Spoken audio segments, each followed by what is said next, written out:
नमस्कार मित्रों, मैं आराध्य मालवीय एक बार फिर से स्वागत करता हूं आप सबका हमारे इस YouTube channel Wild Mania by Aaradhya पर।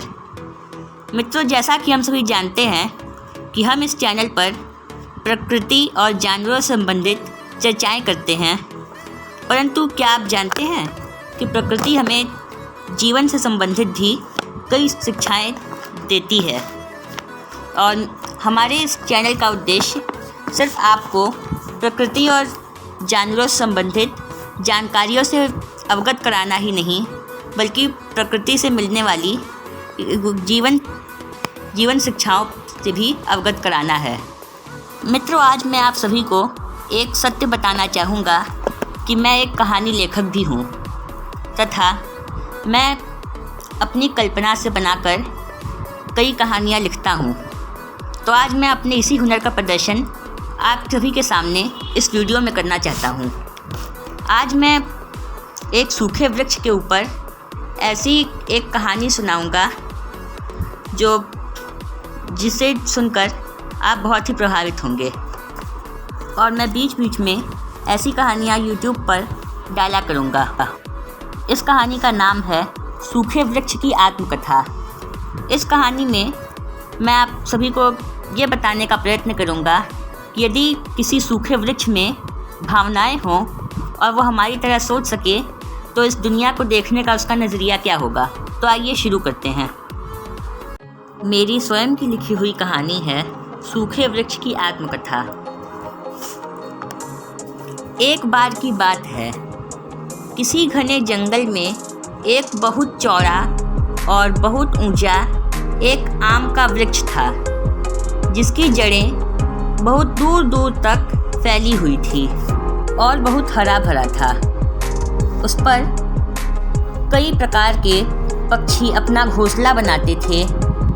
उस पर कई बंदर लटकते, झूलते और आम खाते थे। उस पर कई गिलहरियाँ, चूहे, सांप और अन्य कीड़े मकोड़े भी पेड़ पर रहते और उसे अपना मानते थे। पेड़ भी यह सोचकर अति प्रसन्न होता था कि वन में इतने सारे जीव उससे प्यार करते हैं। इतना ही नहीं, बल्कि नीचे धरा पर रहने वाले जीव भी उस पेड़ के पास छांव की खोज में आते थे। जंगल का राजा शेर भी प्रतिदिन उस पेड़ के नीचे छांव में आराम से सोता था। वह वृक्ष जंगल में सबसे ऊंचा था। हिरण उसके नीचे छांव की तलाश में आते और घास चरते थे। किंतु समय के साथ धीरे धीरे वह वृक्ष सूखने लगा। उसकी पत्तियां धीरे धीरे सूख रही थी। वह वृक्ष अब तक वन में घटित हुई कई घटनाओं का गवाह रहा है। वह कई जानवरों का घर रहा है। उसने अपने ऊपर कई पक्षियों के घोंसले बनते, अंडे से बच्चे निकलते और फिर स्वयं ही उन बच्चों बड़े होकर उड़ते एवं घोंसला छोड़ते हुए देखे हैं। उसने देखा है कि कैसे कुछ पंछियों के घोंसलों के अंडों को सांप या अन्य शिकारी पक्षी खा लेते थे, परंतु केवल अपने ऊपर ही नहीं, बल्कि उसके ऊंचे कद के कारण जंगल में हुई कोई घटना उससे छुपी नहीं। उसने कई जीवों को शिकार करते और बनते देखे हैं। अपने बुजुर्ग वृक्षों को सूखते और धड़ाम से गिरते देखे हैं। उसे स्मरण आ रहा था कि कैसे वह एक लघु से बीज में पनप कर वह उसे तोड़कर निकला और अब बड़ा होते होते कब मृत्यु की कगार पर आ गया पता ही नहीं चला। उसने अपने जीवन में कई जीवन को उभरते और जन्म लेते एवं नष्ट होते देखे हैं, परंतु चाहे कोई जिए या मरे, प्रकृति किसी के लिए नहीं रुकती। अब कुछ दिनों में वह भी गिर पड़ेगा, परंतु वह वृक्ष अपने अंतिम समय में बस एक ही बात सोच रहा था कि काश मैं वन के समस्त जीवों की भांति हिल डुल पाता, चल पाता, दौड़ पाता, उछल कूद पाता एवं वन में हो रही समस्त घटनाओं पर प्रतिक्रिया कर पाता। मैंने इस वन में कई शिकारी जीवों को दूसरों का शिकार करते देखे हैं। मैं चाहूँ तो अपने ऊंचे कद का लाभ उठाकर उनकी रक्षा करूं, परंतु मैं तो हिल भी नहीं सकता।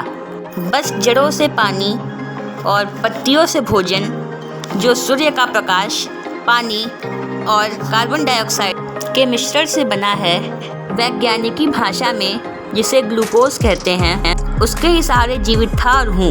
यह जीवन एकदम व्यर्थ है। मुझे मृत्यु का कोई भय नहीं। वह अब इतना अधिक सूख चुका था कि मानो परसों ही सूख कर गिर पड़ेगा।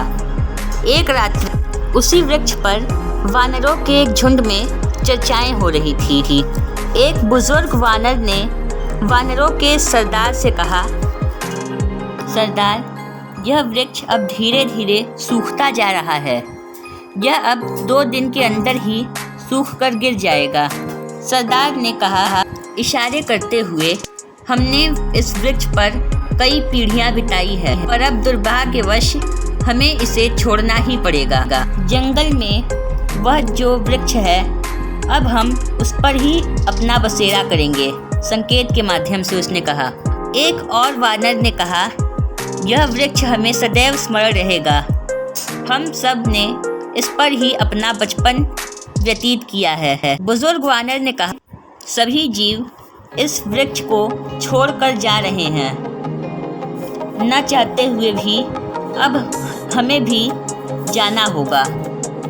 उस पेड़ पर एक गौरैया रहती थी और वो भी बचपन से उस वृक्ष से बहुत प्रेम करती थी। उसके मरने की भविष्यवाणी श्रवण करते ही उसे अत्यंत दुख हुआ। उसने कहा, क्या इस वृक्ष को बचाया नहीं जा सकता? यह वाक्य सुनते ही सभी ठहाके लगाकर हंसने लगे। सरदार बोला, जब एक बार यह वृक्ष पूरी तरह सूख गया है तो कोई ऐसा जादूगर कहाँ है जो उसे पुनः जीवित कर सके, इसमें हरियाली ला सके? तुम भी ना। गौरैया को बहुत बुरा लगा। वह वहाँ से चली गई। अगले दिन सुबह एक तपस्वी वृक्ष के पास आए। वृक्ष को देखकर सोचा कि यह अब कल ही गिर पड़ेगा। सारे पत्ते सूख कर धरा पर गिर आए हैं।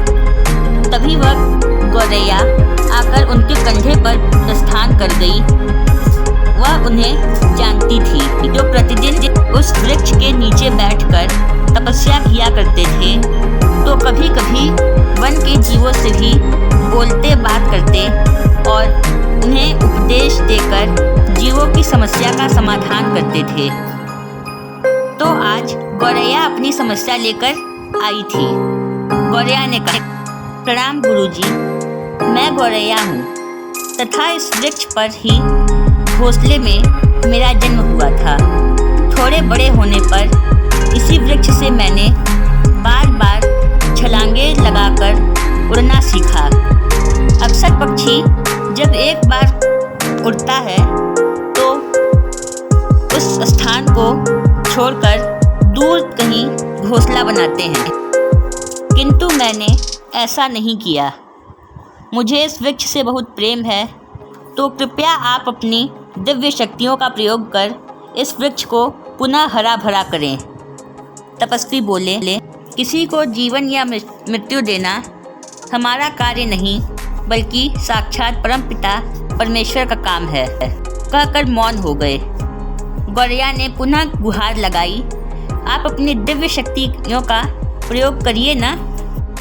तपस्वी बोले, मैं इस वृक्ष को पुनः जीवित कर सकता हूँ, परंतु क्या यह वृक्ष ऐसा चाहेगा? गौरैया बोली, क्यों नहीं? तपस्वी बोले, मैं तुम्हें एक शक्ति देता हूँ, जिसका प्रयोग रात्रि में करना तो इस वृक्ष की आत्मा से तुम्हारा सीधा संपर्क होगा। फिर उससे पूछना, यदि उसने हाँ कहा तो मैं उसे पुनः जीवित कर दूंगा। यह मेरा वचन है। यह कहकर तपस्वी ने उसे शक्तियाँ दी और फिर वहाँ से चले गए। फिर रात्रि हुई और गौरैया ने मुनि द्वारा दी गई अपनी उन शक्तियों का प्रयोग किया। गौरैया ने कहा, हे वृक्ष, क्या आप मुझे सुन सकते हैं? कुछ देर बाद वृक्ष से ध्वनि आई, प्यारी बेटी, तुम मुझसे क्या चाहती हो? गौरैया बोली, सब कहते हैं कि आप कल ही गिर पड़ेंगे, है ना? किंतु चिंता मत करिए, मैंने एक बहुत बड़े तपस्वी से चर्चा की है। आप बस हामी भर दीजिए तो वह सुबह आकर आपको पुनः जीवित करेंगे। वृक्ष ने उत्तर दिया, मेरी बच्ची, ये सब कुछ करने की कोई आवश्यकता नहीं। तुमने मेरे बारे में इतना सोचा, यही बहुत है। मुझे जितना जीना था जी लिया, और अब और जीने में कोई आनंद नहीं। गौरैया ने अश्रु बहाते हुए कहा, आप नहीं रहे तो मेरा क्या होगा? वृक्ष बोले, क्षमा करना बेटी, परंतु मुझे मरना ही होगा, क्योंकि मेरा कद इतना विशाल है कि अब मुझसे स्वयं का भार ही नहीं सहा जा रहा। मुझे जितनी दुनिया देखनी थी मैंने देख ली। चिंता मत करो, मैं सदैव तुम्हारे हृदय में रहूँगा। मैं अब सूख चुका हूँ और सूखे वृक्ष को जाना ही पड़ता है। और सत्य कहूँ तो मैं बचपन से लेकर आज तक वन की हर एक घटना से परिचित रहा हूँ, परंतु दुख इस बात का है कि उन पर कोई प्रतिक्रिया नहीं दे पाया। और अब मैं सूख चुका हूँ तो मैं किसी को अपने मीठे आम भी नहीं दे सकता। वैसे मैं मरने से पहले एक अंतिम संदेश वन के हर एक जीव को देना चाहता हूँ। इसे सबको बताना। गौरैया बोली, जी बोलिए। वृक्ष बोला, हम वृक्षों को छोड़कर पृथ्वी के समस्त जीवों के लिए परमेश्वर का सबसे बड़ा वरदान यह है कि वे अपने शरीर के अंगों को जैसे चाहे वैसे हरकत में ला सकते हैं और आसपास हो रही हर घटना पर मनचाही प्रतिक्रिया कर सकते हैं। किंतु जो जीव इस खूबी के होते हुए भी जीवन में कुछ अच्छा ना कर पाए तथा मुफ्त में रोटी पाने की इच्छा रखता हो, उसका जीवन मेरे अर्थात किसी सूखे वृक्ष के समान ही एकदम व्यर्थ है। इस संदेश को अधिक से अधिक फैलाना। गौरैया बोली, अवश्य। फिर वह वृक्ष के गले लग गई। अगले दिन वह वृक्ष धड़ाम से गिर पड़ा। तो मित्रों, यह थी मेरी लिखी हुई कहानी सूखे वृक्ष की आत्मकथा। मित्रों, यदि आपको यह कहानी पसंद आई हो तो वीडियो को लाइक करें और अधिक से अधिक शेयर करें, ताकि हर कोई इस कहानी में इस अद्भुत शिक्षा से परिचित हो सके। और यदि आपने अभी तक मेरे चैनल को सब्सक्राइब नहीं किया है तो अवश्य सब्सक्राइब करें, क्योंकि मैं ऐसे ही वीडियो हमेशा लाया करता हूँ। वीडियो को देखने के लिए बहुत बहुत धन्यवाद। नमस्कार।